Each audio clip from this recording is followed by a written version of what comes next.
Folks, we're back. This is Steve Sampson, Stephanie Phillips with another episode of Veterans in Politics. Today, our guest is going to be John Steinbeck, Nevada State Senator, District number 18. But before we get to Mr. Steinbeck, Ms. Phillips. Thanks for joining us, everybody. And thank you to our sponsors. We have Dr. Ari Nagy. He's running for Congressional District 3. His website is nagyforcongress.com, and that's F-O-R, nagyforcongress.com. Jump on his website and get in touch with him. We also have Henderson's Mayor, Michelle Romero. She's running for re-election, and her website is votemichelleromero.com. votemichelleromero.com, and jump on her website and get in touch with her. Also, we have Cody K. Whipple. He's running for Congressional District 4. His website is codykforcongress.com, and that's the number 4, codykforcongress.com. Jump on his website and find out what his platform is all about. Also, we have a merch store. It's vipimerch.com, vipimerch.com. We have all kinds of fun things on there for you to check out. Also, don't forget to grab your copy of Steve's book, How to Navigate Nevada's Family Court System. If you are a family court litigant and you don't have an attorney and you can't afford one, this is a self-help book and it will help you navigate that system. You'll want to grab a copy. It's on Amazon. It is $14.99. Also, don't forget to grab your tickets to our Valentine's Ball. It is February 7th of 2026. And tomorrow is the last day to get early bird tickets where you are going to save some money. And after that, the prices go up to regular price. And we're looking forward to seeing everybody on the 7th. As far as my rant, I just wanted to say Happy New Year's to everybody. We dressed up a little bit for you and hope that you guys have a great 2026. We are looking forward to the campaign season. And there's a lot going on there. So, and also one more thing I wanted to mention. Last week we talked about the committee chairwoman and who is doing her job as she has taken a leave of absence. And we had asked the Nevada GOP leadership who is taking her spot. And if there's going to be an election, we haven't had the answer to that yet. Haven't heard that, but I looked at the CNA reports and I guess they're going to file in January what money has come in. I pulled the one for last year. You were very generous to the GOP. Thank you, John. But anyway, so it was Guinora. But anyway, we're going to keep asking those questions because we Republicans would like to know. But anyway, Happy New Year, everybody. Oh, thank you, Ms. Phillips. Mm-hmm. Mr. Steinbeck. Yes, sir. Thank you for coming on, or should I say Senator Steinbeck. Senator, that's right. Yes. Thank you for coming on the program. Thanks for having me again. Absolutely. The last time you were here, you were battalion chief. No, I was fire chief. Fire chief. Fire chief, yep. And you were a candidate. I was. Yeah. Yeah, candidate. And now you've gotten a little taste of the honey, so to speak. Give us a bio about yourself. Yeah, so, I graduated from Western High School here. Okay. Met my wife there in high school, and we've been married ever since. Mm-hmm. We have 4 children, 2 grandchildren. You did it one time? One time, yep. Right. We've been married one time together. Mm-hmm. And right shortly after high school, I worked construction, and then I started with the fire department. Okay. And I was with the fire department for just over 34 years. Okay. It was my entire life. I loved it. I worked my way up through all the ranks. Started as firefighter, went to engineer, went to captain, spent a long time as technical rescue specialist as captain. Mm-hmm. So technical rescue is really when you go into some of the more difficult types of calls that take a little more training. So we did the high angle rope rescues, trench rescues, building collapses, swift water. That was my passion. That also put me on a team that was national with the Urban Search and Rescue. Was able to go to New York City following 9/11. Went to New Orleans following Hurricane Katrina and a lot of different disasters throughout the country. And then really one of the worst calls I've ever been a part of was the 1 October shooting. Mm-hmm. I was in charge of recovery for that for many years following that shooting. We built the Vegas Strong Resiliency Center from that. And then I became fire chief 1 week before our first COVID case.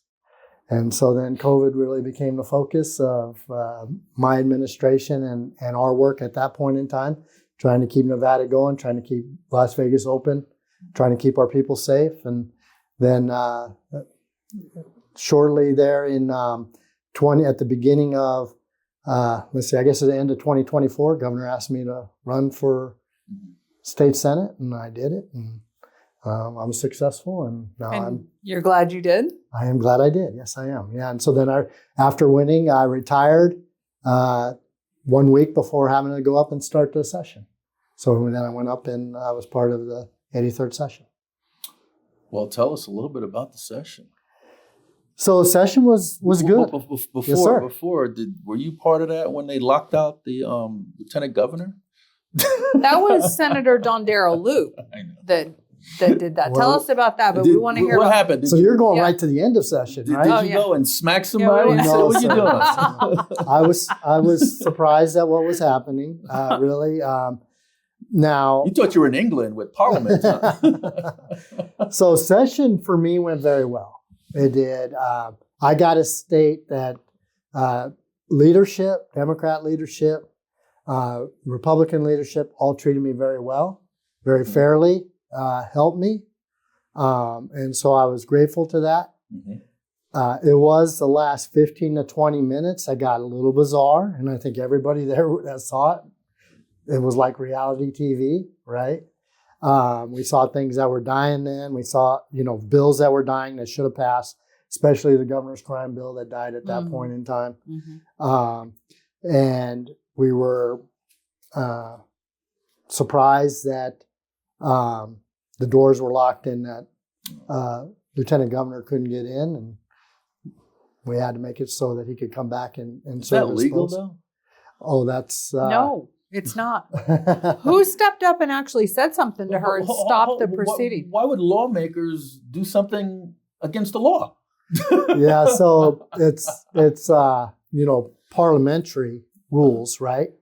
And of course, as a freshman senator, we're learning the rules still. I mean, you learn them quite a bit through the session, and you have some training, Right. but you depend on a little bit more senior people to go ahead and discuss that. So then Senator Hansen objected to him being outside. Right. Mm-hmm. Yeah, he objected to him being outside, and they let him back in, and then he took his post without incident at that point in time. But I would have said, if I was Lieutenant Governor, who the heck locked the door? so that was the sergeant at arms.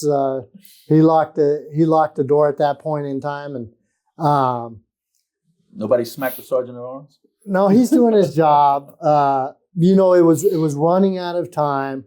I believe that leadership wanted to get some stuff done, but we had just been given some information that was a surprise to us, and we were caucusing on it very quickly. Mm-hmm. And normally, when they call you back from caucus, but you have a couple of minutes.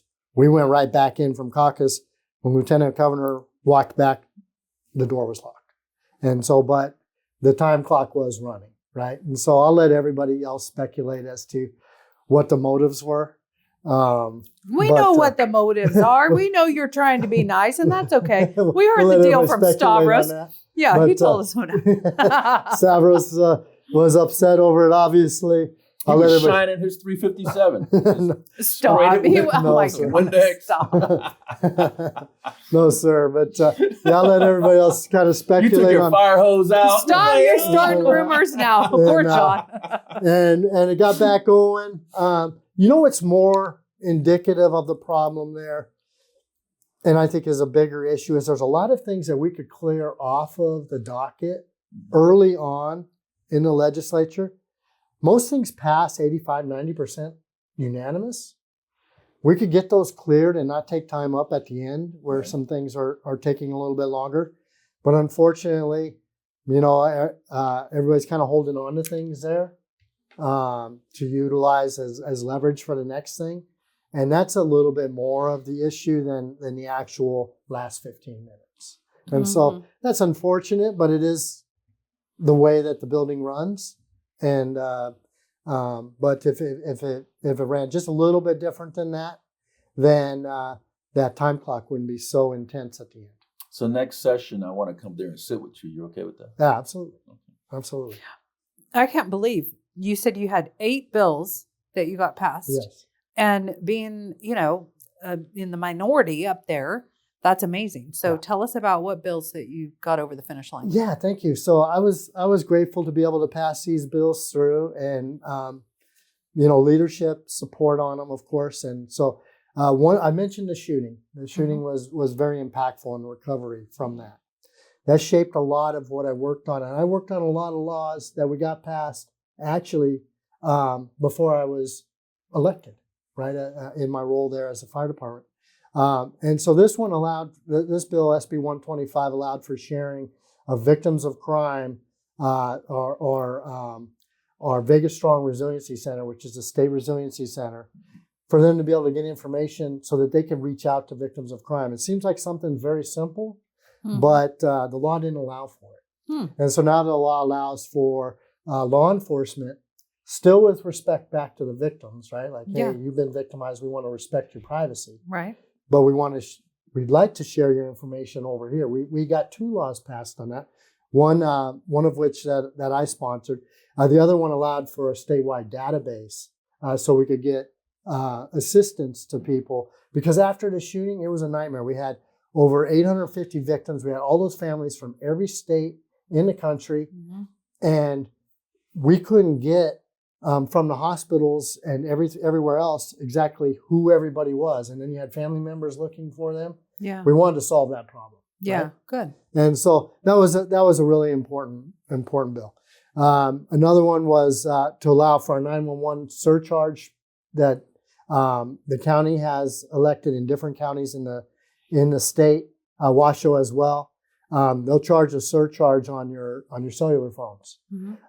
This allows for some of that surcharge to be spent on a new dispatch center, because the dispatch center that we have for fire was the same one I had 35 years ago. It's completely antiquated, and we've had several times in the last few years where 911 services weren't available to people in Clark County because of that, which is really terrifying.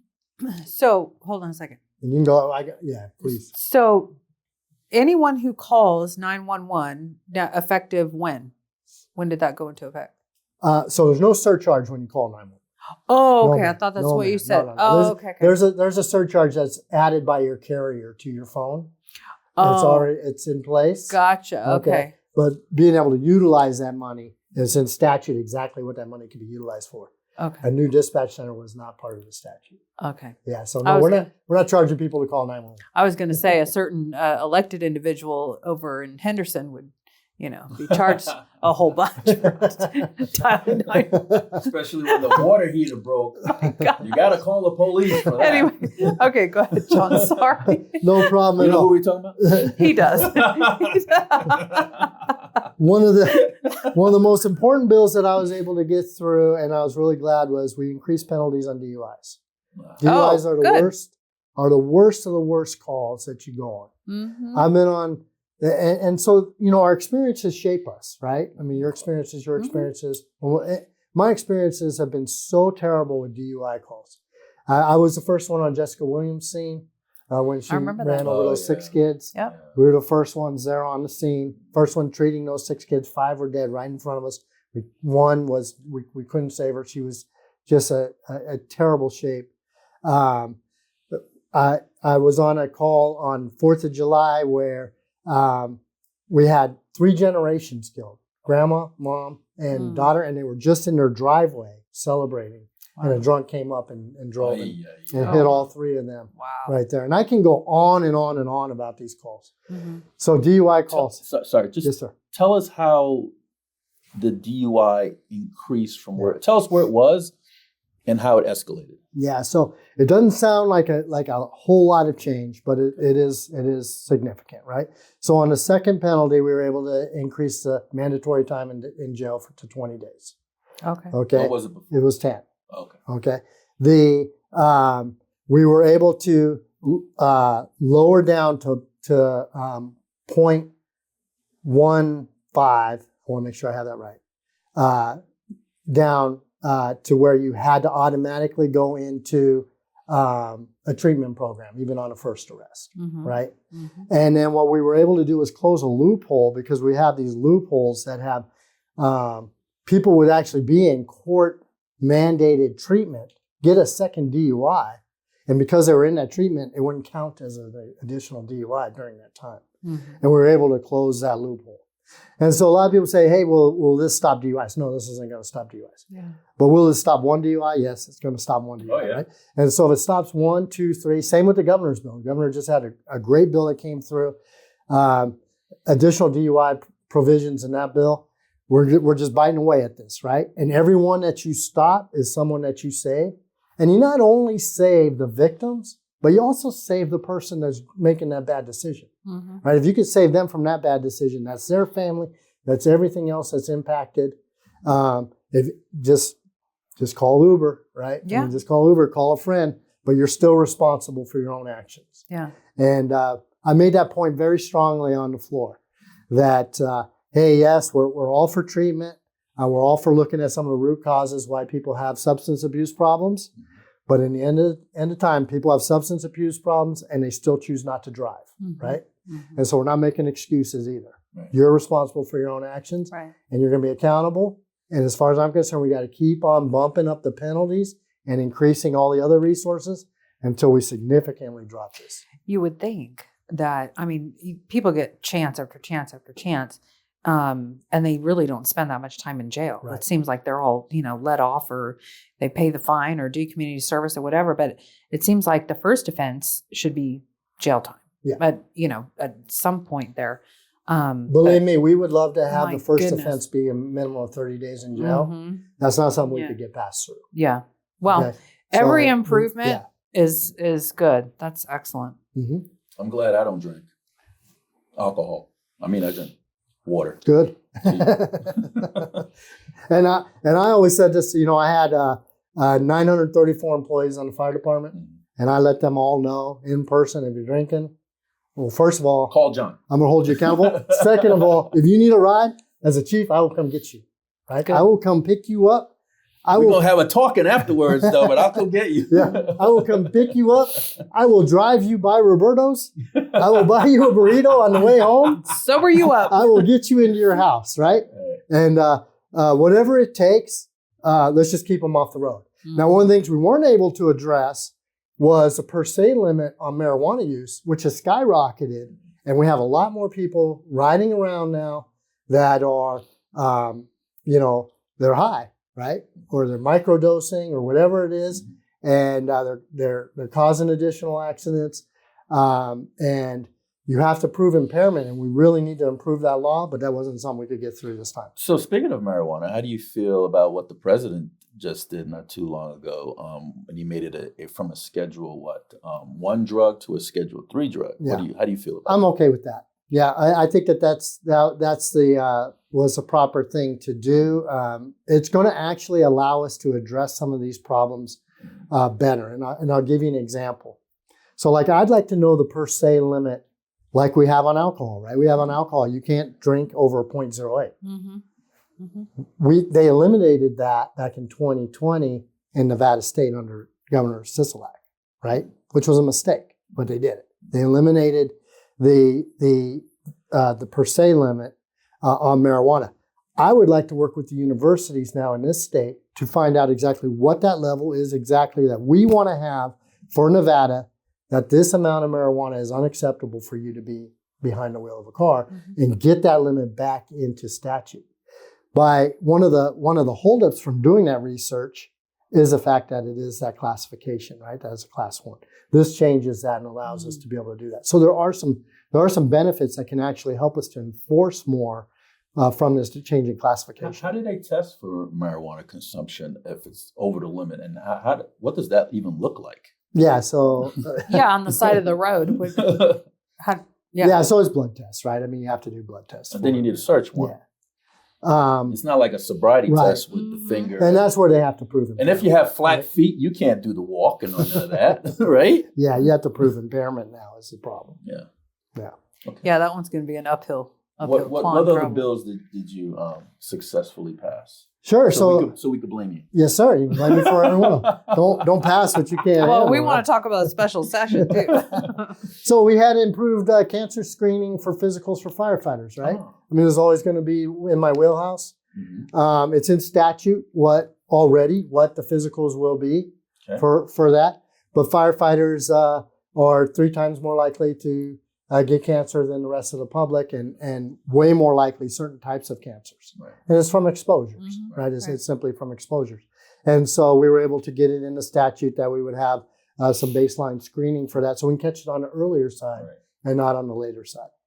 And so we got that through. I had one that this was my easiest one to pass through. It's a feel-good one. If I can find anybody that has a problem with it, they're just grumpy, right? I mean, so this was SB 113, and this is There's a lot of grumpy people. they're just grumpy. They just need to take a walk and take a break, because all this bill did was it allowed when you're injured and you go to a physical therapist or occupational therapist, instead of having to go back to your doctor and have another doctor's appointment to get a handicap placard, they can now sign that off, right? Beautiful. The person that's actually checking. Good. Beautiful. So it's really saving people time, money, and effort that are already in pain.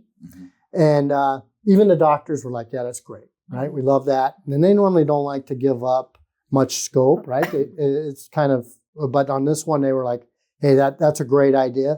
Let's go ahead and do that. Did anybody vote against that? No. They all want another one. They all want to go in the handicap parking. All of them. Hey, well, we have him here because this also was voted on unanimously by everybody, was SB 432, which we had a serious issue with. Issue. I think it's a First Amendment issue. But if you talk about when they seal these cases, it seems like they have more latitude now to seal these cases. And if you publicly talk about these cases, if you have any personal information because we talk about cases all the time, family court and stuff like that. But now, if you talk about this stuff, as of October 1st, you can be charged with a Class D felony for speaking out. And this includes litigants. They can't even, we have litigants that, they talk about their own case. Because, some judge wanted to seal the case for whatever reason. But whose bill was this? SB 432. I know, whose was it? Do you remember whose sponsor was? A Democrat, I think. I know who pushed the bill. It was Willick. In my opinion, the corrupt attorney Marshall Willick to fill his own pockets. It's just amazing that because in the things that we do, when we court observe, we advocate for litigants, especially family court. And when they can't tell their stories, they can't even have certain advocates in the courtroom during whatever part is sealed. It just seems like a gag order. But the worst thing is that you can charge them with a felony now. That was never in there before. And I'm shocked that the Republicans voted for this, and also just everybody. Unanimously. Do you remember that bill at all? I don't. Oh, and so that's what's amazing about it. But did you vote for it? He did. Well, she said yes. it was unanimous. Oh, everybody did. We're going to have to fight. That's the other arm up. Can we schedule that later? Next year. But that is the thing, right? So we had over 1,200 bills. We had 600 come through that we voted through, right? Wow. We had over 600 that passed, that went through. And I freely say, if I voted on 600 and some bills, I got some wrong, right? I don't remember this bill very well, and I don't remember anybody being against this bill at this time. So I don't remember testimony about it even coming through on the other side. It sounds like it would have gone through the Judicial Committee. It did. I testified. Oh, you did? You testified from here. Okay. Yeah. And so I'm not on the Judicial Committee, right? So yeah. And the way that it works up there a lot of times is because so many bills go through, your committee works where you really get the work done, right? And so you work on it in your committees, and then you come back in your caucus and you say, hey, this was my problem with this or this bill. A lot of bills, if they come through at caucus and they say, yeah, this bill's coming through, we have no real issues with it. You're hearing that from everybody, and then you're reading and you're not understanding some of the concerns, like maybe you're bringing up victim advocacy concerns, which was certainly another one of the bills that I had here. That does happen, right? That does happen, and so that's why I always say that even SB 125, where it was the information sharing on victims of crime that I discussed earlier. Yeah. That was to fix a bill that I got pushed through before as a fire chief that just wasn't working the way we wanted it to work. Mm-hmm. So it's always a continuous process. Yeah. So if we have issues with SB 432 that are negative, that's why it's a continuous process, right? That's why we would have to come back and address it later on and say, well, wait a minute, this had some unintended consequences. Even if you testified that these things were going to happen, this had some unintended consequences. How can we now make some adjustments? Wait till somebody gets charged with a felony, because that will go to the Supreme Court here. Yeah. And they will, the First Amendment right is going to wipe out whatever law this thing is. And I think it's a complete overreach. Okay. But anyway. And that's why we have the courts. Yes. Because, you have the representatives of the people there in the legislature. You have firemen, electricians, police officers, lawyers, doctors, right? And then you have the judges to assist with the constitutional aspect of it. But our own people, the attorneys in the LCB, will tell us if they think there is a constitutional issue with a bill and waive us off. They won't tell us we can't put it through, but they will tell us very strongly that it's our legal opinion that this is not going to pass through, and I don't believe that happened on this bill. Do you think that the chair of a committee could just kill a bill without asking their members on the committee to vote on it? 100%. Do you think they should have that much power? No, but that is the way that the structure is, right? And so it is a democracy, right? But the representation of, if you just have one extra person in one party that's there in the legislature, then all the power just goes to the committee chairs completely. So if something's going to get heard, what's going to get heard? If after it gets heard, if a committee chairperson doesn't like what they've heard in testimony and thinks that they don't want it to go to vote, or it doesn't go to vote, right? And so the committee chairs have all that power as what goes through and what doesn't go through, and then and that's the way the system is. That's the way that is set up. I would love it if all bills had to be heard and all bills had to be voted on, but that's not the case. So you are a registered Republican, correct? Yes, sir. Have you ever? I mean, how many bills did you hear? So, like I said, I voted through over 600 bills. We had over 1,200 come through. Okay. So, as a Republican, have you heard a bill that it might be a Republican bill, and all the Republicans want that bill to be voted on, but your conscience is saying maybe not? Yeah. Has that ever happened to you? Yes, absolutely. How many times? It's happened all the way across, but... And how did you vote? Oh, no, I wouldn't vote for it if your conscience... Yeah, if you're saying my conscience, then that's a no. Now, I do believe that sometimes you just have to have trust in the person too, right? So sometimes you have to go, well, I'm afraid this is going to do this, this, and this.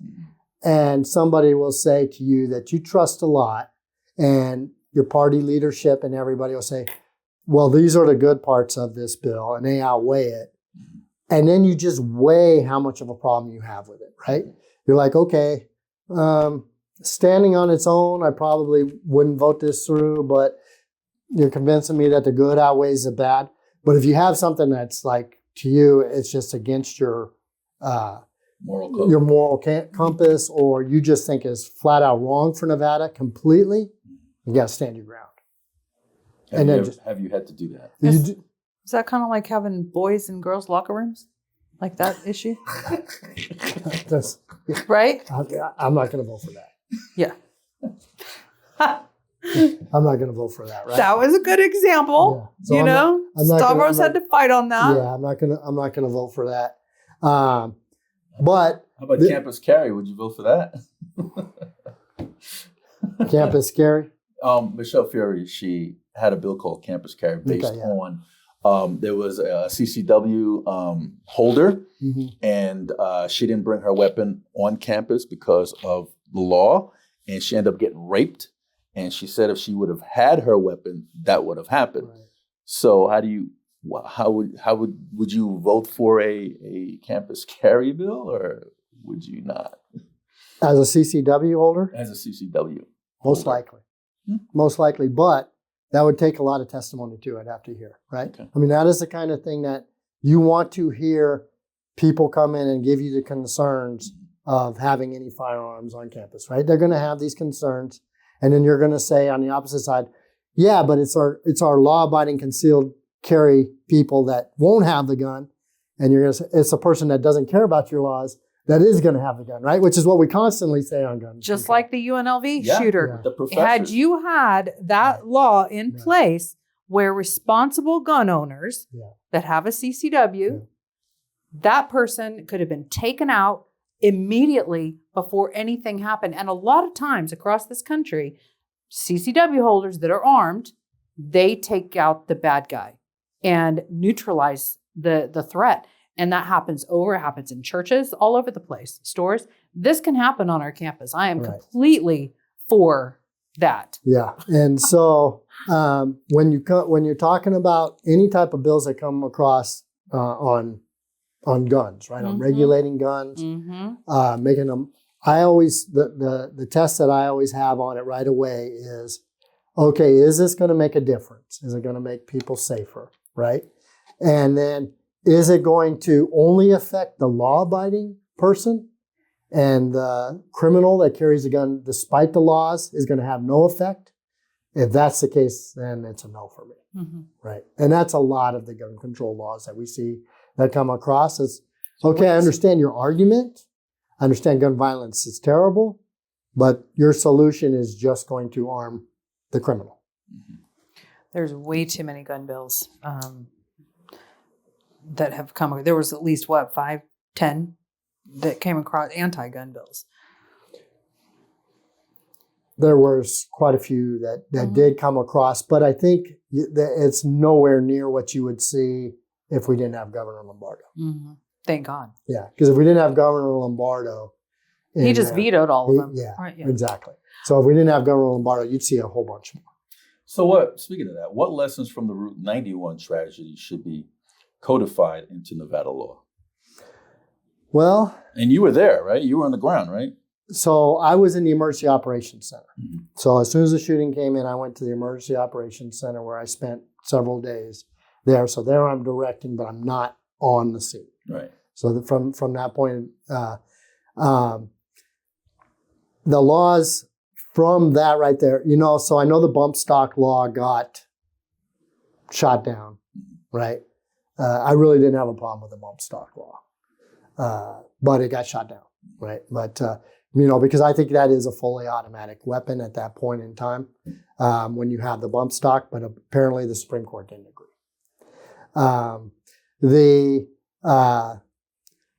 Certainly where we learned a lot of lessons is on the special event preparation, which of course has taken a complete transformation since that point in time, but we were already working on that all the way back from '01. I mean, there's a whole history there that I could spend 5 hours just talking you through on the transformation of how we treat special events and how we prepare for special events.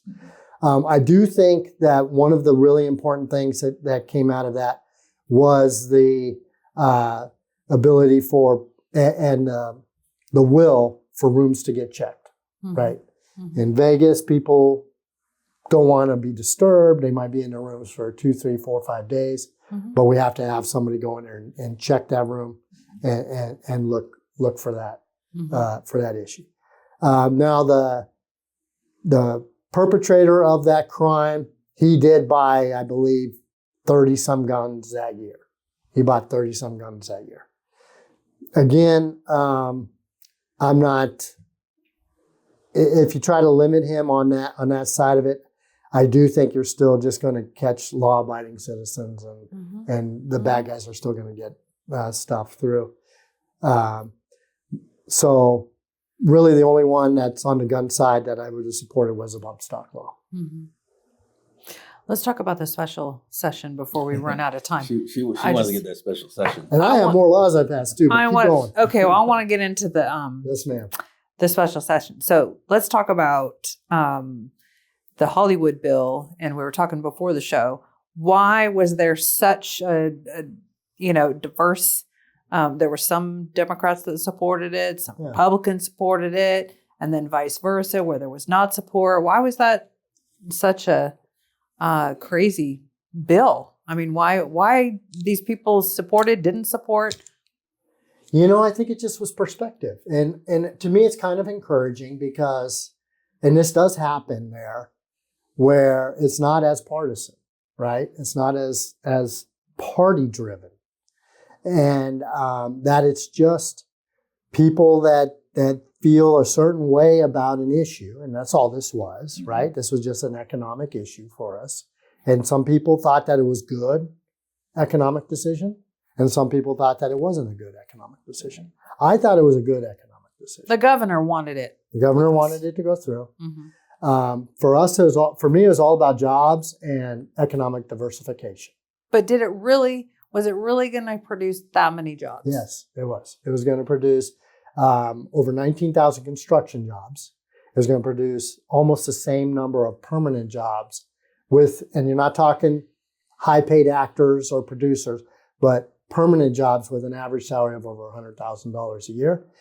How many of those? Huh? How many permanent jobs? 18 to 19,000. We were going to get two studios built. And again, this wasn't my bill. I'm not saying this is a bill we had to pass. This is just why I was in support of it. We were going to get 2 studios built there, over $6 billion in investment, over $3 billion in local activity. Although we were going to be paying money from on the tax credits, the state or the local tax revenue would have increased substantially. And don't forget, those tax credits do run out. So I know 15 years sounds like a long time, but I know that having that kind of industry that's solidified here in our state at that point in time, that we're all generating tax revenue from at that time, is a big win. The other thing about it that was really important to me, again, I mentioned the COVID crisis. I was a fire chief then and also in charge of emergency management. Economic recovery is part of that.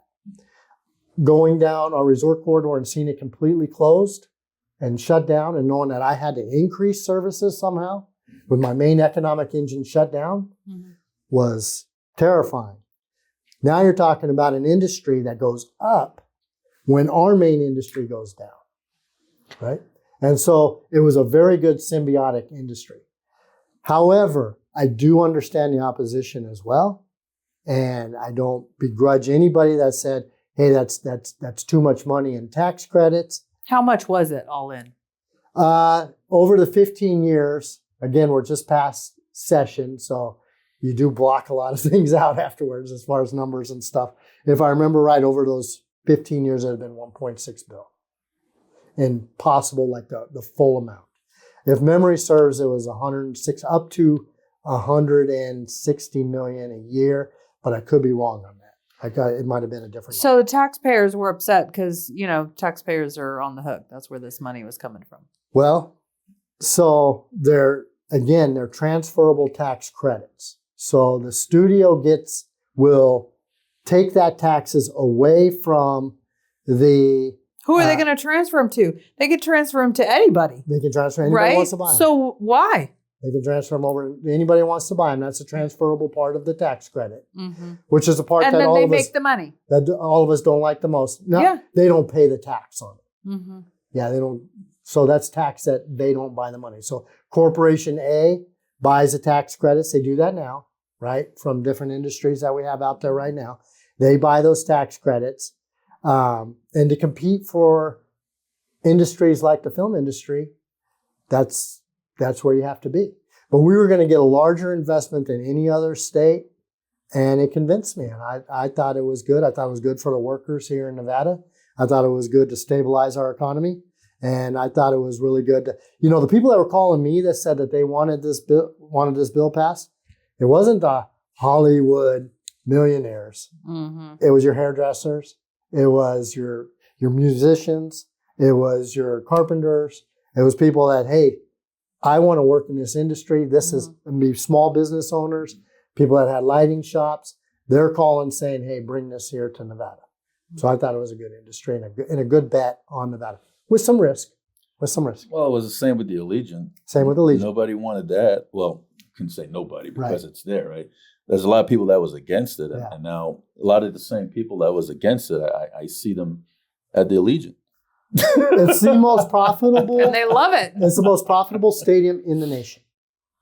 But the team is not very The good. team is not doing very well. No. Sorry, Raiders. They're at the bottom. We got to get you guys. Bottom of the barrel. Nobody wants that more to happen than the Raiders. But the stadium's very profitable. You've seen a dip in visitation. That stadium has helped us out tremendously. We have to evolve.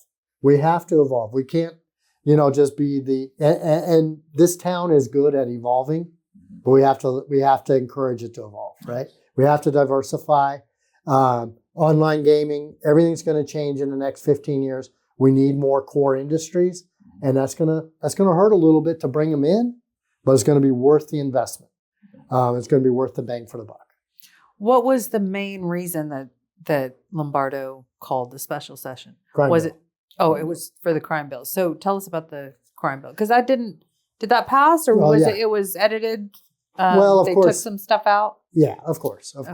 Again, we have to get it through, right? We have to get it through a Democrat-controlled legislature, Mm-hmm. but it passed.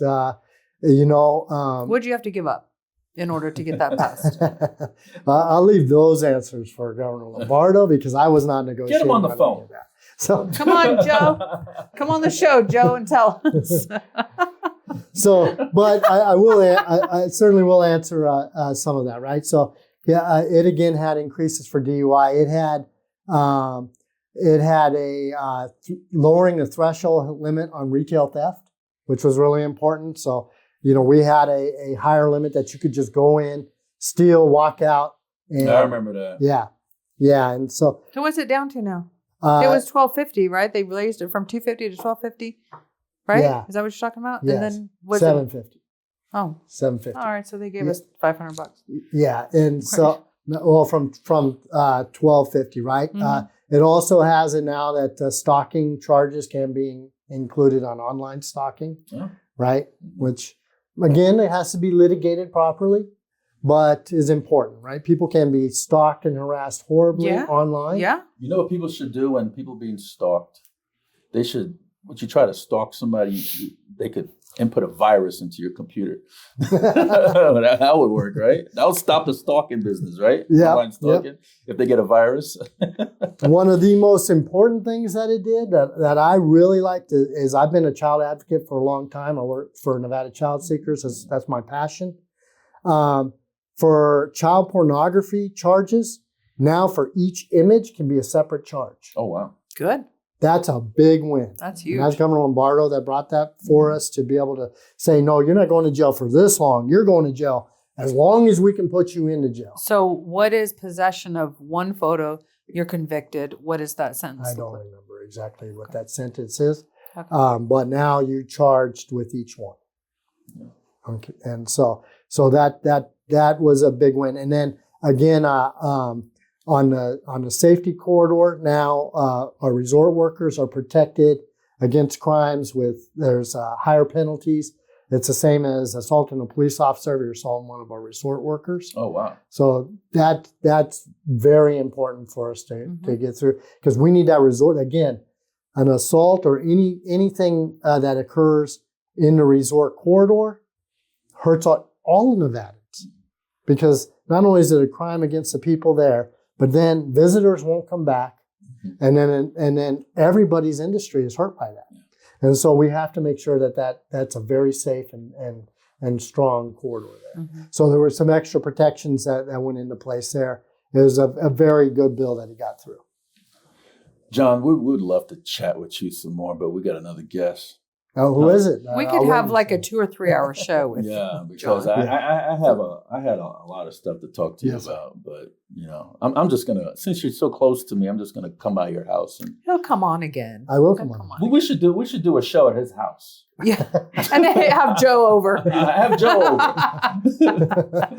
I'm not allowed to schedule stuff for the government. We have We're tea just and coffee, kidding. round table type. Yeah. deal. We wouldn't get you in trouble. Yeah. But Yeah. Senator Steinbeck, thank you so much. No, thank you very It much. sounds like you're doing a very, very good job up there. This is a 6-year gig, right? It's 4. Oh, is it 4? Yeah. State Senate is 4. Everybody mixes it up Yeah. with the federal. So you're definitely going to be there next session. I am going to be there next session. And I'm definitely going to sit next to you on the floor. You want to come? I'm coming. She's going to sit on the No, other please, side. yeah, So if you absolutely. vote wrong, you're in trouble. You're in Yeah. So, but no, it's great to have guests there that are part of the process, Yes. right? Yes. That can sit on the Senate floor. It's great to be able to see that. And there is, if I can close with just one thing Sure. too, of course, is I just want people to be encouraged that you do get a lot of anger and rhetoric out there, and sometimes it's well placed, but the people on both sides of the aisle in both chambers in your government are certainly working hard and are doing what they believe is right. Mm-hmm. We don't always agree on what's right, and that's okay, because then that helps you come off of Even in a Your marriage, things. you don't agree. you don't agree what's right. You have to have some compromises there. But I was impressed. I was encouraged, and I was glad to be a part of it. Yes. It was my honor to be up there to represent my district, represent all people in Nevada, and I think my record's there to speak for itself. I hope I did a good job, and if not, please contact me and let me know how I can improve. You're going to have an Where there's opportunity going to to do be that. issues. Yeah. Mm-hmm. Well, Mark is going to zoom in on you, and you have the final word. You could give your contact information if you want. Okay. And all your bills that you sponsored that have passed, do you have them on a website that people could go and take a look? Do you have them on your website? Yeah. So it's interesting that they will be this week. Okay. Yeah. Did I just spark an idea? No. Okay. No. It's actually Work in progress. no. It's something that I just kind of noticed as an oversight. Right. And I said, "Oh, we need to get those up." And you're a transparent I just type of senator, right? yeah. Okay. Yeah, so I just commented that to my my team, like, "Hey, we need to have these on there." Yeah. A lot of what so after session, boom, you're kind of wiped, Mhm. right? And then you got to catch up on that family time, and then we went right into special session, Right. And so now it's picking up some of the oversight that has there. One of the other things, and I don't know if you want me to say this in my last portion of this, but that's really important, is just because you pass a law doesn't mean you solved a problem. No. You can pass a lot of laws. Right. I passed 80 laws, but now you have to follow up. You have to see, are they being administrated right? There was one law that I didn't get to. I'll get to next time, but we found out that the rules were there and they just weren't being followed. Yeah. And so that happens quite often. And so that's where the work kind of continues from now on. Well, Mark's going to zoom in on you, and you can say your final and your contact information if you want to give it. Yeah. So again, John Steinbeck is an honor to be here on Veterans In politics. in Politics. Excuse me. It's an honor to be here in Veterans in Politics, and I really appreciate the interview here today. The work that both these fine people are doing every day, and for having me back. And yes, if you want to reach me, all my contact information is on the website, which is steinbeckfornevada.com. I'm also on Facebook, Instagram, and X. I'm not a huge social media person, but if you contact me, I will contact you, and I'll hear what your issue is and see if we can make it better. And the other thing, it doesn't take a law sometimes. Sometimes we can just do constituent services, and we can solve problems that way. And that's really rewarding. So thank you for having me here today. And a lot of people Thank don't you. know that they could come and sit on the floor of the legislature. Mhm. They can sit on the floor of the legislature, either as a guest. They can also sit in the grandstands right up above and Mhm. watch it all in progress. Mhm. And if you were there the last 15 minutes of the last session, you got quite a show. Oh, we missed out. I know. That's not when they gonna locked miss out Stavros next time. out. Yeah, we'll Yes, be sir. up there. Well, Senator Steinbeck, thank you so much for coming on the program. We really appreciate you. Ms. Phillips, thank you. Folks, that's John Steinbeck, Nevada State Senator, District number 18, which is my district. And we hope that this show has been informative, and we hope that you understand the process a little better. Don't go away, folks. We got another show. This is Steve Sanson, Stephanie Phillips with Veterans in Politics. Momentarily. Thank you so much.